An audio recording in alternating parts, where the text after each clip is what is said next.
2-minute warning. What's good, folks? Glad you could join us tonight. I'm Shim, joined by my co-partner, as always, Mr. Timothy Spooney. Of course, thank you for tuning in, because who the hell wants to watch Colin Cowherd? Am I right, Tim? Of course. Who does? This is the show.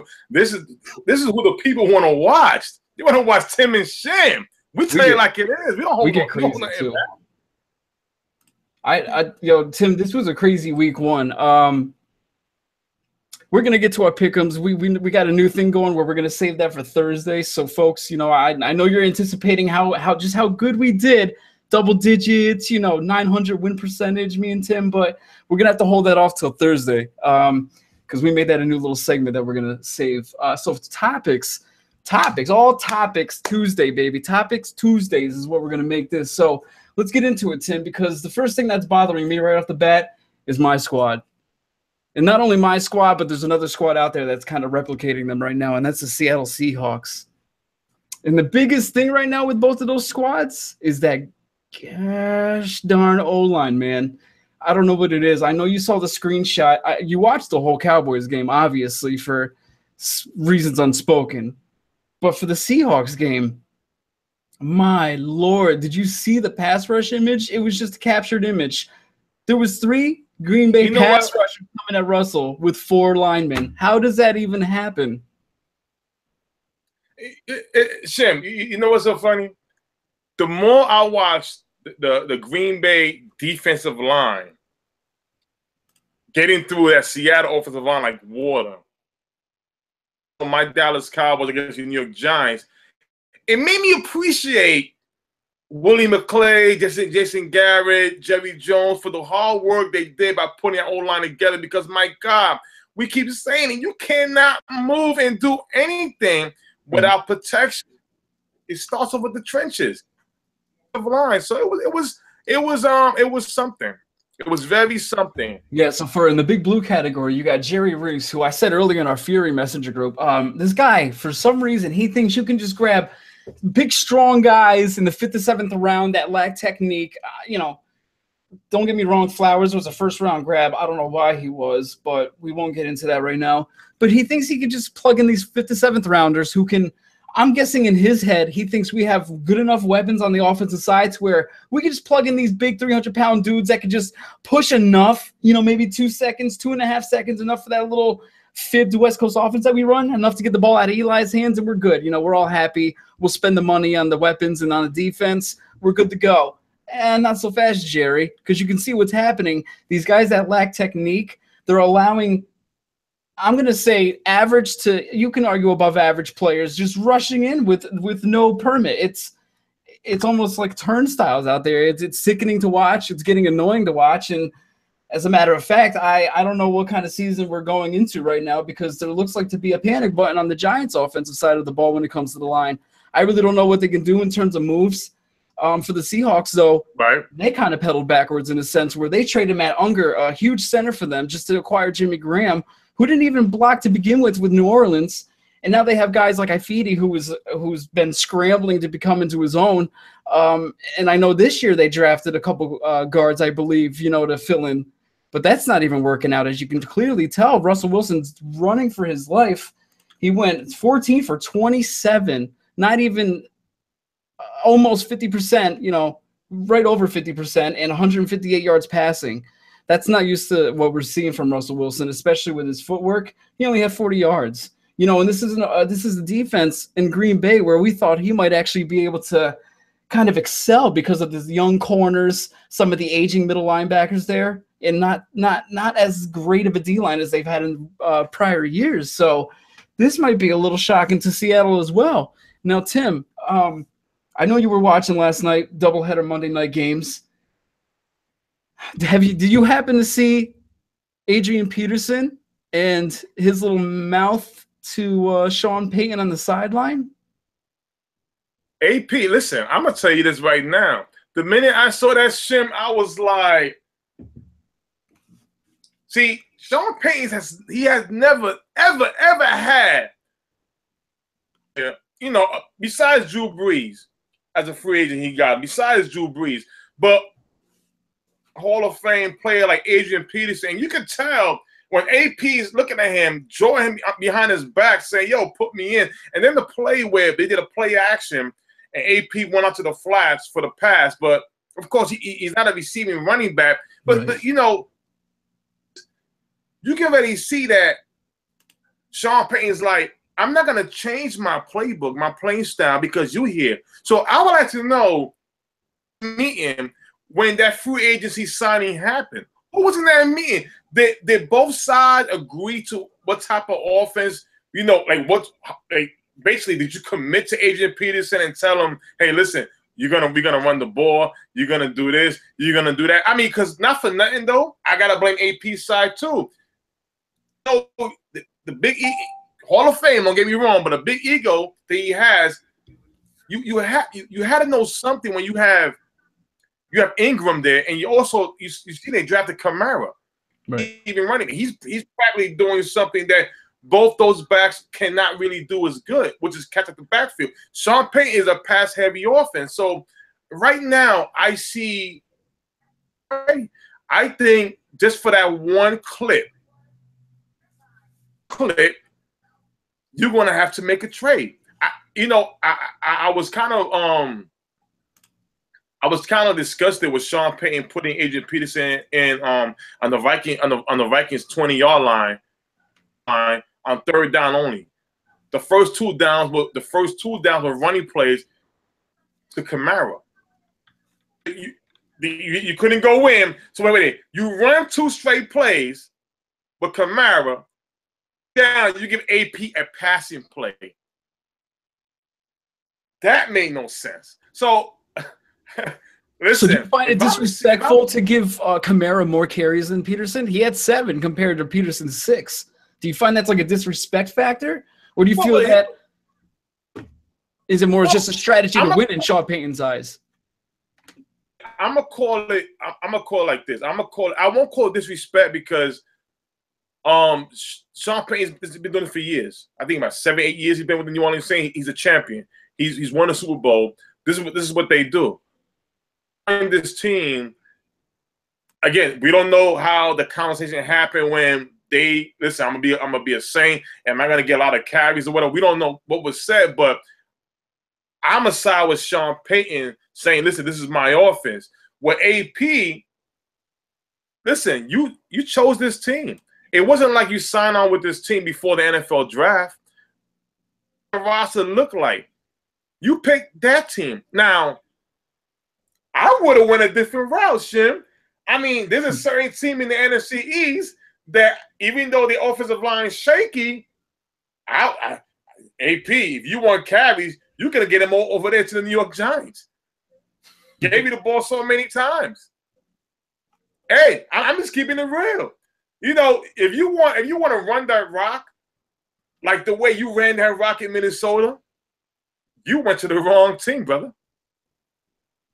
Now, just a little fact check there. I know time flies in our aging lives here, but Sean Payton actually became a head coach in New Orleans back in 2006, back when Katrina, I believe, occurred. So this is the 11th year with the Saints.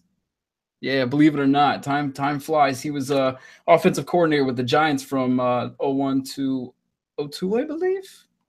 And then he moved on to the Dallas Cowboys as an assistant head coach from 2003 to 2005. And then he got hired as a head coach with the Saints in 2006. But, yeah, Tim, I agree with you to an extent. I believe if you're going to sign someone like Peterson of his prowess to an already backloaded field or, loaded backfield, why the hell are you even signing him if you don't plan to even utilize him as much? He only had 6 carries. Granted, it was only a 3-yard average, but you're not going to get a running back hot if you chose to go by a running back by committee option. You can try to have this 3-headed monster, but it really does depend on how you utilize them and how often you're putting them in the game. Because if they can't catch a rhythm or a hot hand, there's really no point in switching it up. You might as well just keep with the 2-back system or even the 1 back that's going. So right. in my case, they were fine with Ingram and just Kamara, and they could have just added somebody for depth, not somebody like AP's status, in my opinion. But now that we're here, hey, I don't know how this is going to work. I don't know what kind of relationship Peterson and Payton are going to have going on. I'm sure someone like Payton's stature, and his reputation, he's going to try to work it out with a professional and veteran like AP. But What if you're Seattle? What if you're the Giants? If you're Mara, or if you're is it I'm sorry, in Seattle. I can't remember the GM's name. If you're him in Seattle, are you calling the Saints and saying, "Hey, I got a 5th rounder right now for Adrian Peterson"? You know what? Be honest with you, I'm calling Green Bay Packers. Green Bay Packers. You know why? For AP, it would be best for him to go to a team that's championship, that's playoff contending, and ready to go. When you look at Green Bay, you got Ty Montgomery. Don't get me wrong. I think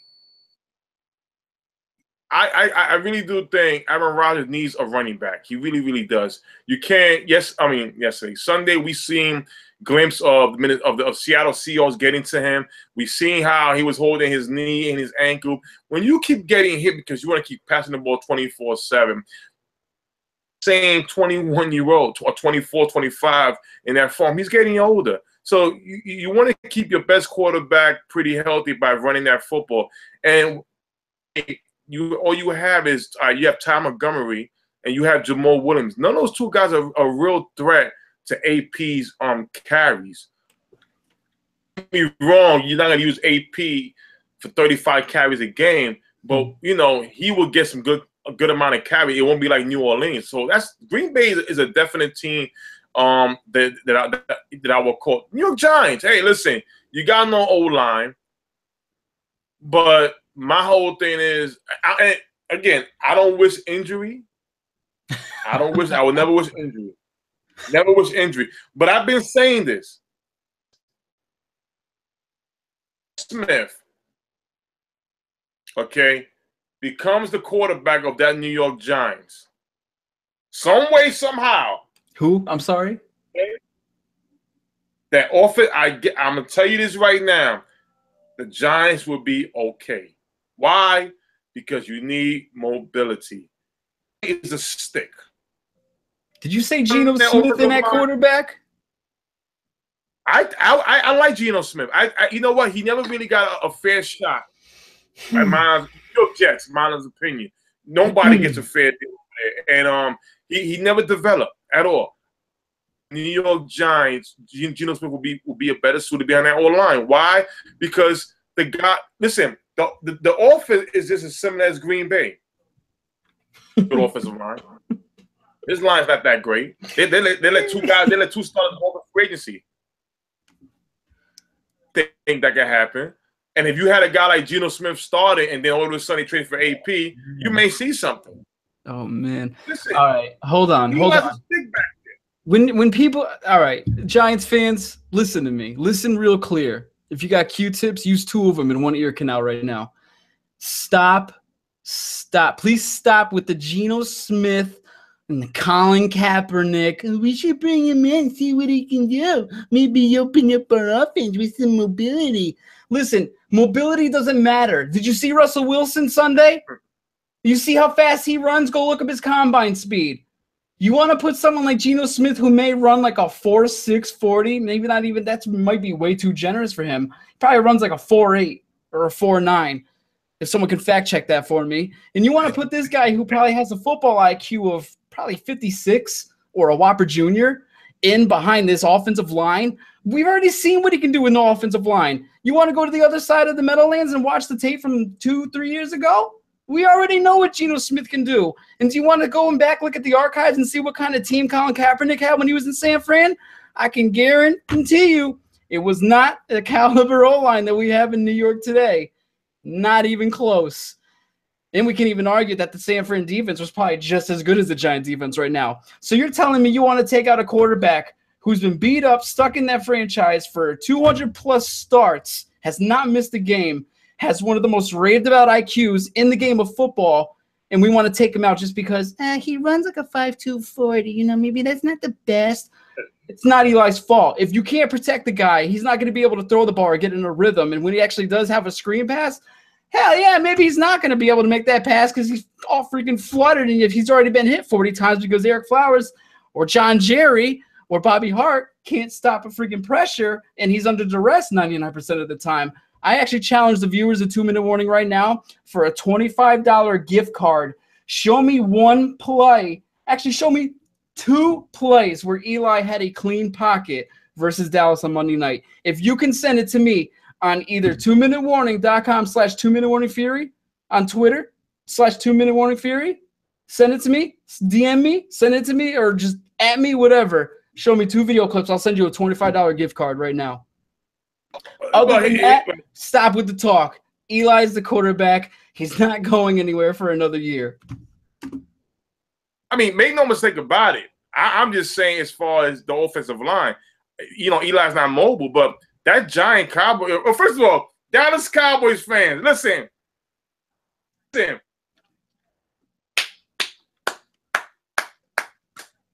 It's week 1, Tim. Don't get too happy. We have to see you face the offense. 1 game at a time. That was important. That was a very good week. Very good. But I'm gonna say this. I'm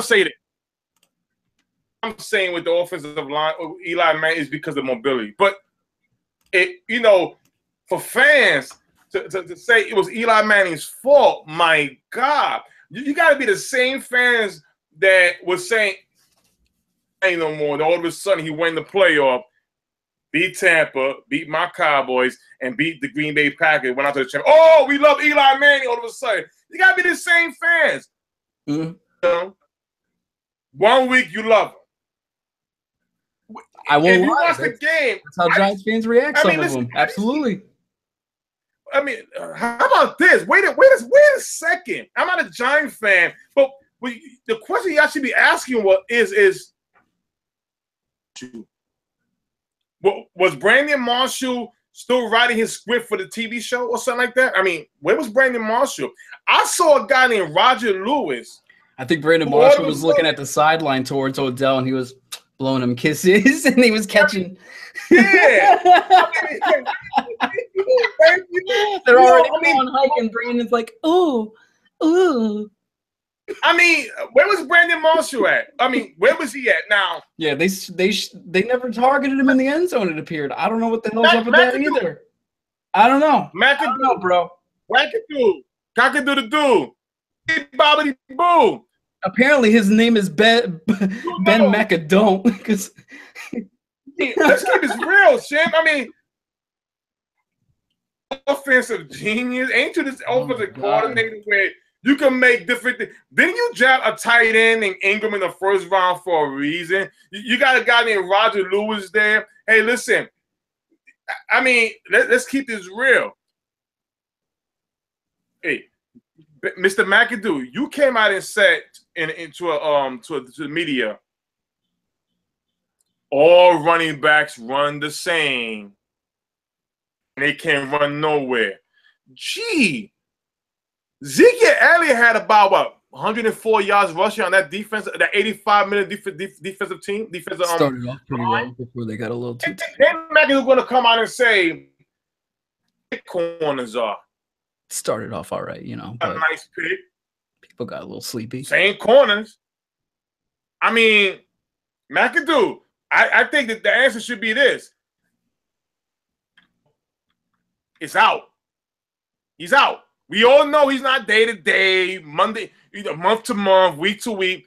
He's ready when he's ready. But until then, you better put some plays around these guys. You better replace Odell for the time being in that slot. Because here's the thing, Josh. I mean, Jim, we got something coming up. Teams. We got playoff teams who could possibly be 0-2 this week. And Mr. McAdoo, you're playing a playoff team in the Detroit Lions. Pass the ball. This is a team that got better on defense. Shim, we've seen the New England Patriots. I know I picked the Patriots to win last week. I know you did, right? Correct. They got blown out. Yeah, they got blown sure out. Did. It was bad. Okay, so then now we also have 0-2. Okay, we have we're gonna be 0-2. We have the playoff last year. They didn't make the playoff last year, right? Yeah, they didn't make the 0-2. And then now we got the New York Giants 0-2. Okay, the Cardinals lost David Johnson. You know what? He's watching. He should be hiding right now because me and Shin been telling you, David Johnson by himself on that team, the Cardinals ain't gonna go nowhere. The panic button is right now for them to be 0-2, 0-3, 0-4. Very seriously, especially where Larry Fitzgerald is not the same Larry Fitzgerald a long time ago. We have the New England Patriots. They going to play the hot New Orleans Saints in New Orleans. We all know how New Orleans is at home. The hot New Orleans Saints. I call them that when they go home. When they go home, they're a different team. I love them when they're on the road, but when they're home, that's Superdome. My God. That remains to be seen, though. So I mean, Tom Brady is gonna be pissed off. You know, something. Then you have the New York Giants with Detroit Lions. That's gonna be something. Come next Monday night. Is Odell gonna? Is the day-to-day Odell gonna play? Does Ben McAdoo? Does he have the coaching skills to replace him? And listen, let's put these guys to work. Yeah, my opinion though, if we're talking about if I'm putting money down for the team that's most likely to go 0-2, I have to go with the New Orleans Saints. With the abysmal showing that they had against the Vikings, they just looked offensively apathetic, almost like the Giants. But we've seen last year, even with the Giants' poor offensive line, they were able to squeeze a W against Stafford and the Lions, and we're playing them at home just like we did last year. Right. So, and that's also a Monday night game, so that could be a nice extra little day for Odell's ankles to stop the swelling a bit, you know. But we're looking at the other end of the spectrum. Arizona is going to Indianapolis. I mean, they could easily win that game because we just saw how bad the Colts were against the Rams. And like you said, you know, the Pats are going to the Saints, and I have to put money that they're going to, you know, capitalize. And we've never seen – I don't think Bill Belichick has ever started 0-2 with the Patriots. So I'm a betting man. I'm going to put my money on the Saints. If you had to ask me for a follow-up, I would probably say the Giants. I'd be a realist because the Detroit, I have them going 11-5 this year. I think they are a better team than what most gave them credit for. So we'll have to see about that. But, yeah, let's I just wanted to touch up real quick. I believe as a Giants fan, I think – for a fifth rounder on AP,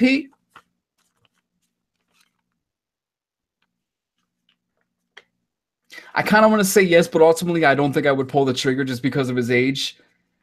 But yeah, if we happen to do it, I don't think I would be entirely pissed off due to the fact that we do need kind of a threat in the backfield, and having AP kind of opens up that dynamic of, you know, oh, we got to be kind of careful with this guy because if he does get the rock in his hand, who knows what he could do with it. And also being in the backfield, someone like his strength and power, great for blocking, you know, in case somebody gets by our poor offensive line. That would be a great attribute to have back there with him. But I'd want to bring it to AP's old team. I want to talk about the Vikings a little bit because, my God, I don't think anybody saw this coming, but Sam Bradford played lights out. He almost looked like it was Tom Brady with Sam's mask on. This guy, I was looking at his numbers. Sam Bradford, whenever he's had, I should start off by saying Sam Bradford in his career for 300-plus yard games, he's only had 14 of them, and he's played a total of 79 games in his career, the 79th being the last night. Out of those 300-plus yard games, out of the 14 that he's had, only 4 of those have come where he's had attempts below 40 passes. Last night he threw for 346 yards, and he only threw for 32 times while completing 27 of them, and that's a whopping 84.4% completion percentage. On top of that, he had 3 touchdowns with no picks and 143 rating. But what I was most impressed with him watching the game, this guy Sam Bradford looked like he was just an ultimately new quarterback. He looked like a quarterback that came out and he was just drafted by this team 5 years ago. He went in, he looked like he knew the playbook, you know, cover to back, especially with the works cited page he had memorized. He went in there. He just had it all memorized. He stood under the pocket, under duress with like 2-3 Saints rushing in on him, and he stood and delivered the ball in the pocket numerous times to Thielen and Diggs, and some of those passes were amazing. You couldn't have been more on the money with some of the throws that he had. And looking at PFF today, Pro Football Focus has the top 2 wide receivers graded, no other than Adam Thielen and Stephon Diggs. And the top-rated quarterback out of week 1, Sam Bradford. So, Tim, does your opinion change on the Vikings a little bit? Because it looks like they still got that potential top 5 defense in Minnesota, but this offense, man, they kind of looked like they had some power to it. And Dalvin Cook was looking real good last night. Tim, people call me a hater, a troller.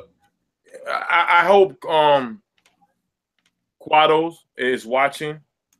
I know he's a big Viking fan. And to all you Vikings fans out there, what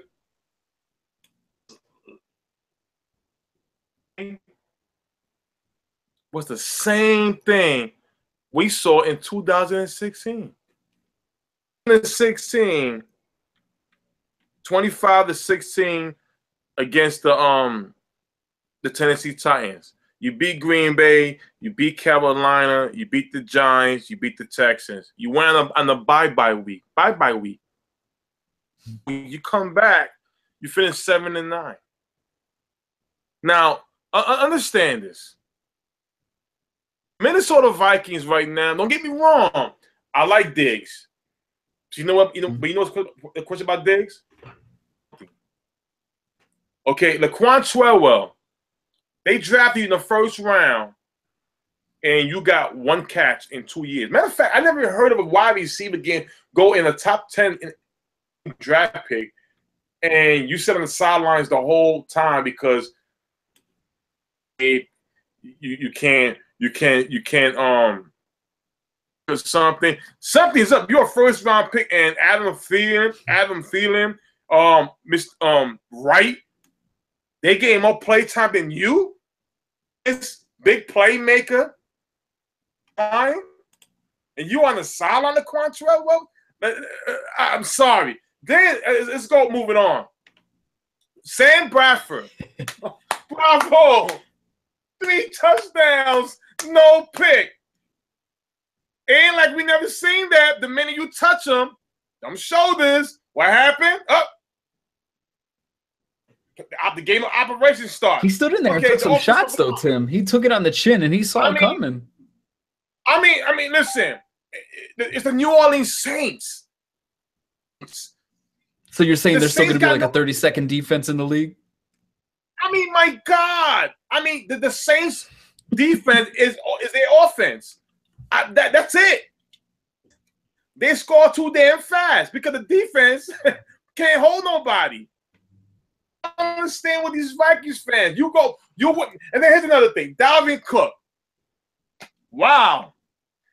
A Viking fan had to tell me it could be like the next Ezekiel Elliott.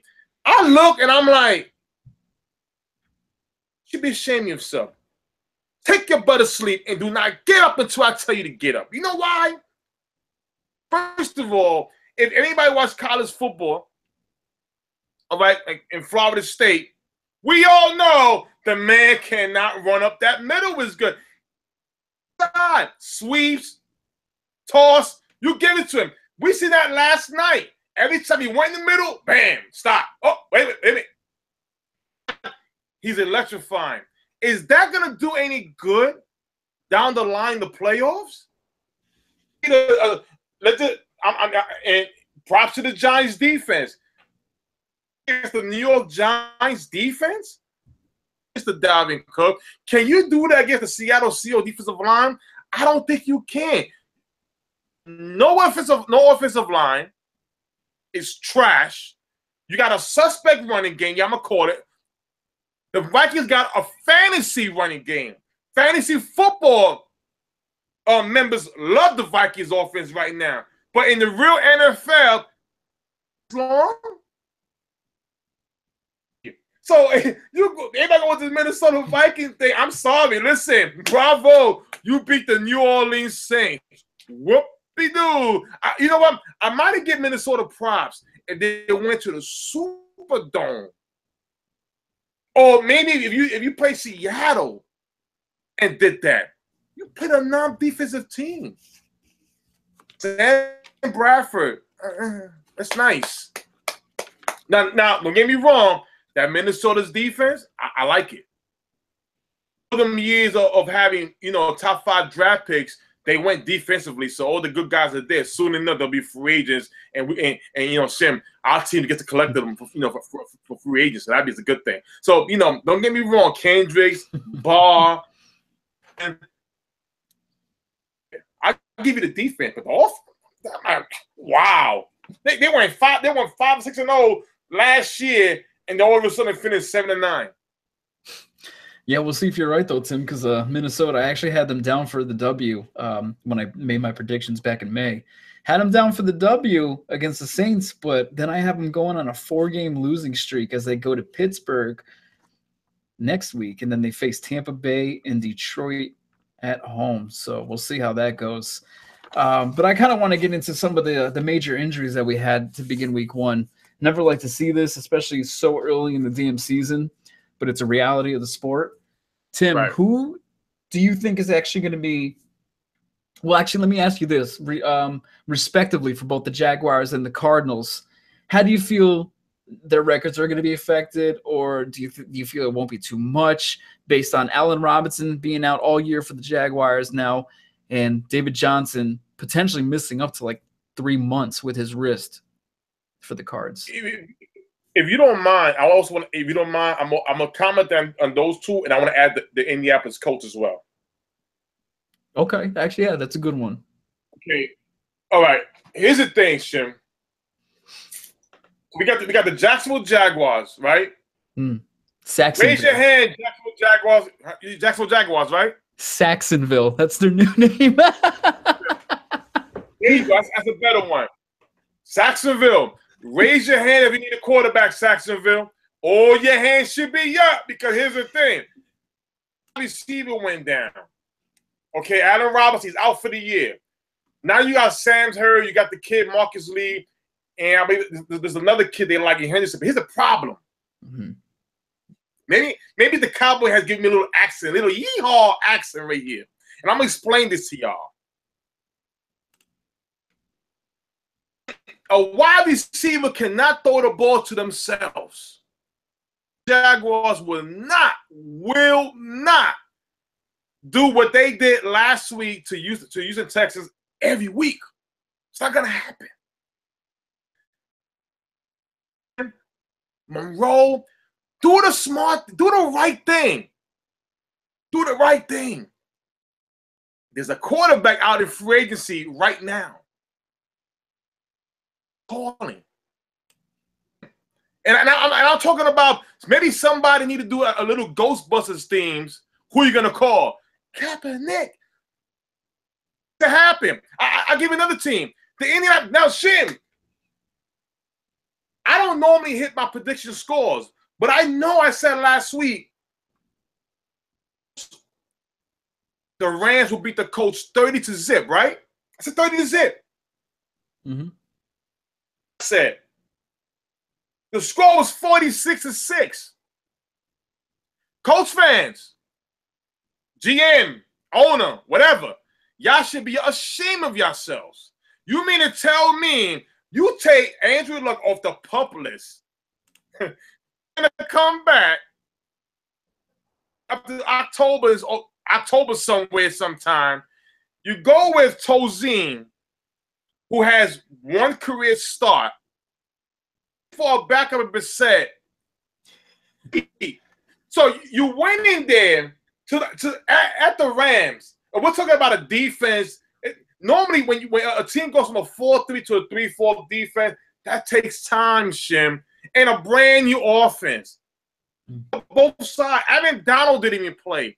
You mean to tell me with Tozine and Brissett, the game was over with the first snap? out there looking like Deion Sanders and Rod Woodson. Y'all should be ashamed of yourselves. There's a certain guy out there. Hey, listen. Leave the other stuff at the door. Call him in. Hey, let's work something out. Now, going to your Cardinals, Shim. They're done. It's out. You know why he's out? Because here's the thing. You got a 45-year-old quarterback. Your top receiver, very respectfully, I'm gonna say this, he's not the same guy. The Cardinals have drafted wide receiver after wide receiver to replace this man. This man still was begged to come to not retire. All-pro running back in David Johnson. No shade to him. Talking about, hey, first of all, you know, hey, I want to be a 1,000-yard receiver and a 1,000-yard rusher. It took me a glass of scotch. You know why?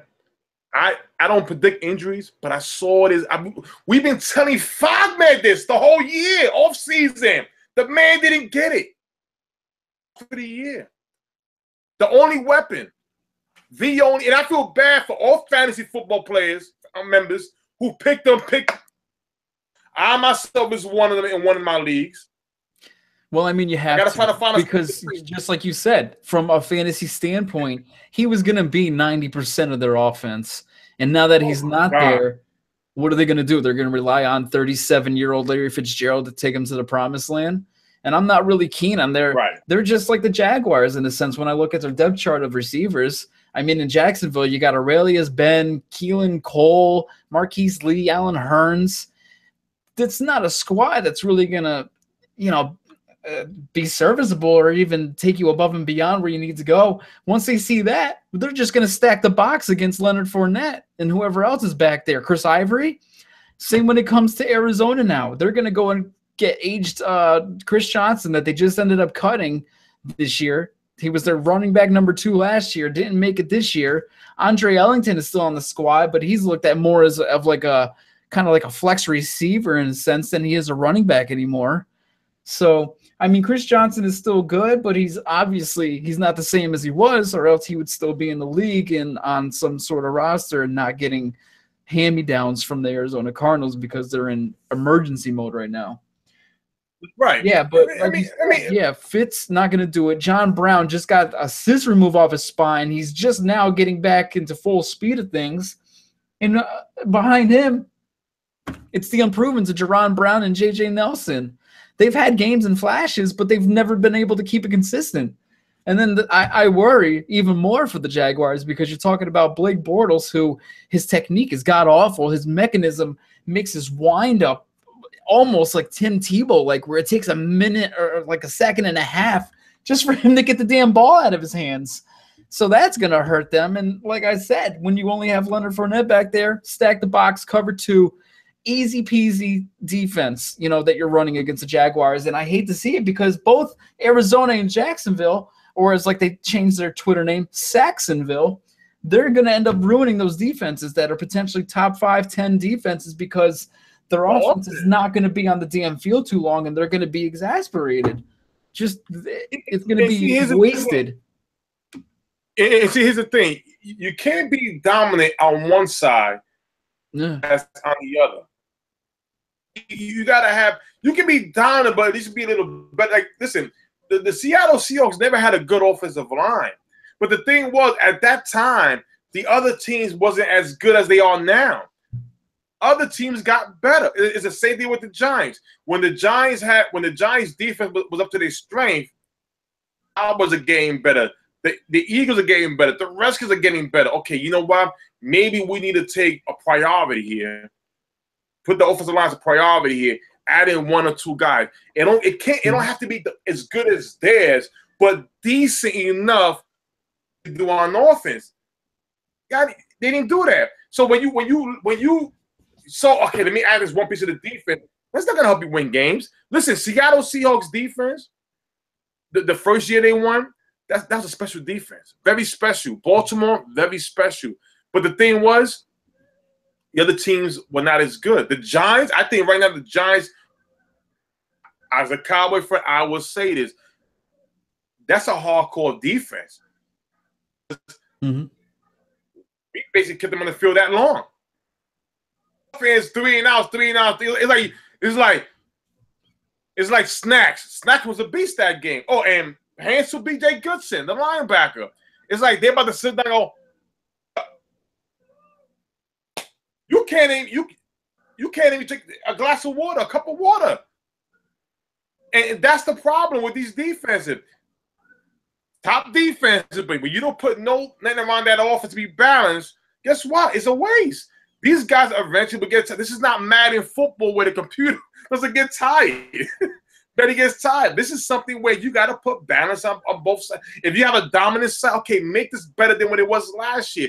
Don't leave it alone like, oh, no, don't worry about it. We good.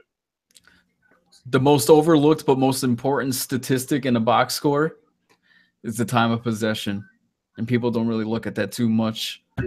It plays a lot into the game, absolutely. Because like you said, prime example was Sunday night Giants and Cowboys. That TOP, you saw what it did. Those Cowboys players were flying around. You can say they have no talent or they have no big names, but when you're well rested like that,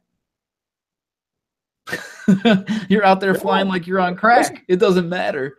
And I gotta give a shout out. I gotta give a shout out to two guys on that Cowboys defense. You know, of course, the Marcus Lawrence. You know, you come back, but we know you was good. You had the back issues. Who's that? I'm sorry, you got cut off. Jalen Smith, the middle linebacker. I have to give him a hand. You know why?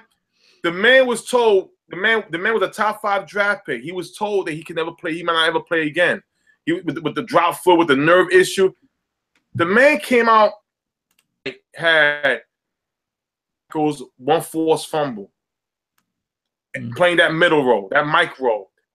Of course, with All-Pro Sean Lee and Charles Tapper, another guy who didn't play last year because of back issues, but then he had his first sack off the edge. You know,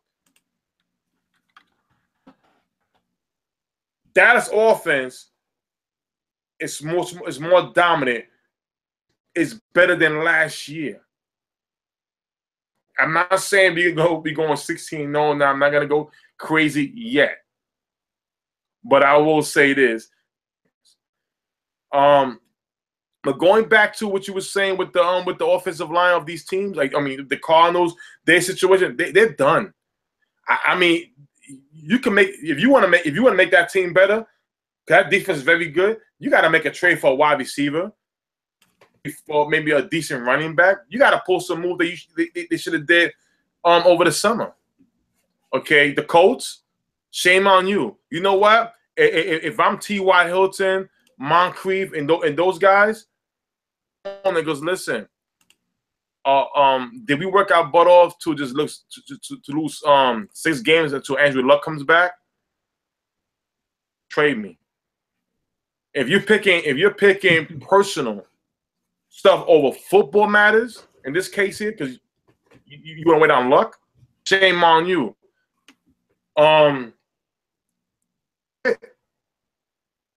Shame. Wanted to read some of the comments that we get on the Facebook wall. If you're not a part of the Facebook group, look for us, facebook.com/group/2MW Sports. It's not hard, folks.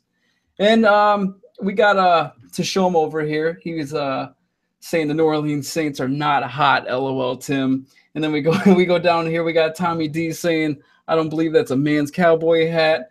And then we got Mr. Foggs. He's saying Cap will get killed in Indy Spoonie. Stop it. Besides, Tyrone would be out there protesting outside of Lucas Oil Arena if that happened. And Foggs also added in, side note, Luck might not play the rest of the season. If I'm him, I take the year off too after watching that O-line. And Tommy filled me in saying that, hey, Tebow at least won a playoff game when we're talking about Blake Bortles' wind-up speed there. And Tashoma also added, and Dalvin Cook had a great game, deserves more credit than that, which I agree, Tashoma. I think Tim's just trying to get in some dabs right now against Quado, but I'll allow it, absolutely. I'll let the punches flow. I just wanted to add in about the offensive lines. Kids, if you're watching and you're between like the ages of 18 to 17, 16, you're in that age and you're a big guy, get in a boxing class, start playing a little soccer, get your ass ready for the NFL because they seriously need some offensive linemen to come up through the college ranks and to at least be serviceable and know how to work the mechanics of an offensive lineman. Get your feet work, get your hands right, and I swear you're going to be a top draft pick in the next 2 to 3 years because right now the NFL, the quarterback and the offensive line play is just getting abysmal. It is slacking, declining, and it's all thanks to Roger Goodell's wonderful CBA, which hopefully we can get revised in 2020 because these practices and mini camp times not working. Other than that, Tim, I want to add on something. Because it's our 2-minute warning, Tim. Let's do this. I was here to apologize, and I want to apologize first to the Steelers fans, Corey, Christopher. I had said the Browns was going to beat the Steelers. He's doing it. So my apology is, I'm apologizing that fans out there are so happy over a damn 21-18 win over the Cleveland Browns. You went to Brown Stadium. You won the 18. That's disgusting. Over the Sean Kaiser. Are you kidding me? And you guys are glorified over that 21-18? I should have played the spread. I would have won. Let me explain something to you. Big Ben didn't do it. It took TJ Watt, a rookie, to put that back in the game. Disgusting. Stop it already. I'm apologizing to you Steelers fans, to the real Steelers fans out there who won't take that win and glorify it.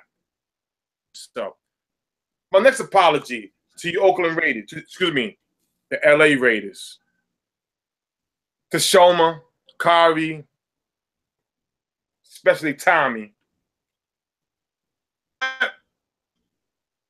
Guys, first of all, I said that it's not beast mode.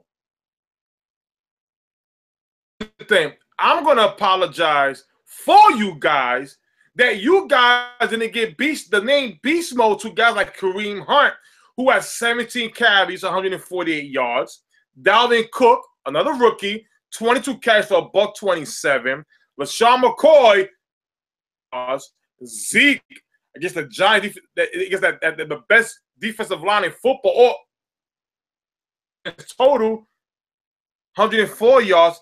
And Leonard Fournette, another rookie, 100 yards. What did Beast Mode do? The Titans. The freaking Titans. Are you kidding me? Because a guy slipped over a banana peel and Beast Mode lowers his shoulder, gets 2 yards. 5 yards. Beast Mode's back? Are you kidding me? What do you think those top guys did? What do you think they did? They had a buck and change? Are you kidding me? Stop it already. Stop it already, Beast Mode. It ain't no Beast Mode. Well, I'm glad you brought that up, Tim, because I do want to add my special friend inside a 2-minute warning, Madison. I'm helping him out with a jersey he wanted this year.